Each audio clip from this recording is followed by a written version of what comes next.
3 കാര്യങ്ങൾ നിങ്ങളുടെ മക്കൾക്ക് നിങ്ങൾ പരിശീലിപ്പിക്കണം, നിങ്ങൾ പഠിപ്പിക്കണം. ഒന്നാമത്തേത് ഹുബ്ബി നബിയിക്കും, മുത്തുനബി സല്ലല്ലാഹു അലൈഹി വസല്ലം തങ്ങളോടുള്ള സ്നേഹം. മുത്തുനബി സല്ലല്ലാഹു അലൈഹി വസല്ലം തങ്ങൾ ജനിച്ചത് എവിടെയാണ്, വഫാത്തായത് എവിടെയാണ്, നബിയുടെ ഉപ്പയുടെ പേര്, ഉമ്മയുടെ പേര്, ഇങ്ങനെ മുത്തുനബി സല്ലല്ലാഹു അലൈഹി വസല്ലമ തങ്ങളോടുള്ള സ്നേഹം വർദ്ധിക്കാൻ ഉള്ള കാര്യങ്ങളൊക്കെ പഠിപ്പിച്ചു കൊടുക്കണം.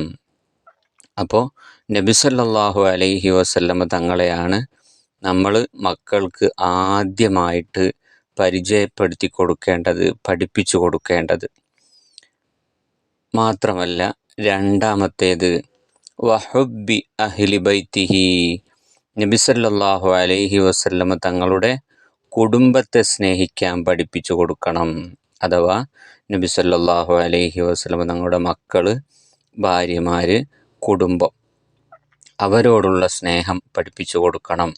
അഥവാ അവരുടെ പേരുകൾ, അതുപോലെ അവരുടെ ചരിത്രങ്ങൾ, സംഭവങ്ങൾ, അവരോട് സ്നേഹം വർദ്ധിക്കാനുള്ള കാര്യങ്ങളൊക്കെ നമ്മൾ പഠിപ്പിച്ചു കൊടുക്കണം. മൂന്നാമത്തെ കാര്യം വഖിറാഅത്തിൽ ഖുർആനി, ഖുർആൻ പാരായണം ചെയ്യാൻ പഠിപ്പിച്ചു കൊടുക്കണം. അപ്പോൾ ഖുർആൻ പഠിക്കാൻ വേണ്ടിയാണ് നമ്മൾ മദ്രസയിൽ 1-ാം ക്ലാസ്സിൽ മക്കളെ ചേർത്തുന്നത്. അല്ലെങ്കിൽ അതിലും താഴെ ക്ലാസ്സിൽ അക്ഷരങ്ങൾ പഠിക്കാൻ വേണ്ടി, ഖുർആൻ പഠിക്കാൻ വേണ്ടിയൊക്കെ നമ്മൾ ചെറിയ ക്ലാസ്സിൽ തന്നെ ചേർത്തുന്നുണ്ട്. അപ്പോൾ നബി സല്ലല്ലാഹു അലൈഹി വസല്ലം തങ്ങൾ പഠിപ്പിച്ച കാര്യമാണ് ഇത്. ഖുർആൻ പഠിക്കുക എന്ന് പറഞ്ഞാൽ ഖുർആൻ മാത്രം പഠിക്കുക എന്നല്ല. ഖുർആൻ പഠിക്കണമെങ്കിൽ ആദ്യം അക്ഷരങ്ങൾ പഠിക്കണം, പിന്നെയാണ് ഖുർആൻ പഠിക്കുന്നത്. സൂറത്തുൽ ഫാത്തിഹ പഠിക്കുന്നു, പിന്നെ ചെറിയ സൂറത്തുകൾ പഠിക്കുന്നു, പിന്നെ വലിയ സൂറത്തുകൾ പഠിക്കുന്നു. അങ്ങനെ ഘട്ടം ഘട്ടമായാണ് മക്കൾ ഖുർആൻ പഠിക്കുന്നത്. അപ്പോൾ ചെറുപ്പത്തിൽ തന്നെ ഖുർആൻ പഠിപ്പിക്കണം. അതുപോലെ ചില കുട്ടികളൊക്കെ ഖുർആൻ മനഃപ്പാഠമാക്കാൻ വേണ്ടി പോകുന്നവരുണ്ട്. അതുപോലെ ഖുർആൻ വിശദമായി പഠിക്കാൻ പോകുന്നവരുണ്ട്. ഇങ്ങനെ കുട്ടികളെ നമ്മൾ ഖുർആനുമായിട്ട് ബന്ധപ്പെടുത്തണം എന്ന്. അപ്പോൾ ഖുർആൻ പഠിപ്പിക്കണമെന്ന് പറഞ്ഞാൽ മദ്രസയിൽ ചരിത്ര പുസ്തകങ്ങളുണ്ട്. അപ്പോൾ അത് ഖുർആൻ്റെ പഠനം തന്നെയാണ്. അതുപോലെ ഫിഖ്ഹ് പഠിക്കുന്നു, അതും ഖുർആൻ്റെ വിശദീകരണമാണ് ഫിഖ്ഹ് എന്ന് പറയുന്നത്. അതുപോലെ മറ്റു വിഷയങ്ങൾ, വിശ്വാസപരമായ വിഷയങ്ങൾ, അഖായിദ പോലെയുള്ള വിഷയങ്ങൾ, അതുപോലെ തസ്കിയ പോലെയുള്ള വിഷയങ്ങൾ ഒക്കെ ഖുർആനിൻ്റെ വിശദീകരണമാണ് എന്ന് നമ്മൾ മനസ്സിലാക്കേണ്ടതുണ്ട്. അതുപോലെ തജ്വീദ് നമ്മൾ പഠിക്കുന്നത് അത് ഖുർആൻ പാരായണ ശാസ്ത്രമാണ്.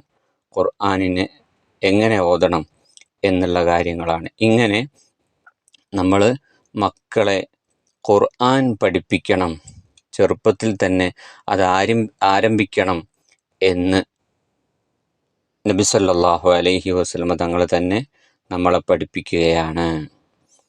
അപ്പോൾ ഇതൊന്നും നമ്മുടെ മക്കൾക്ക് നമ്മൾ നഷ്ടപ്പെടുത്തി കളയരുത്.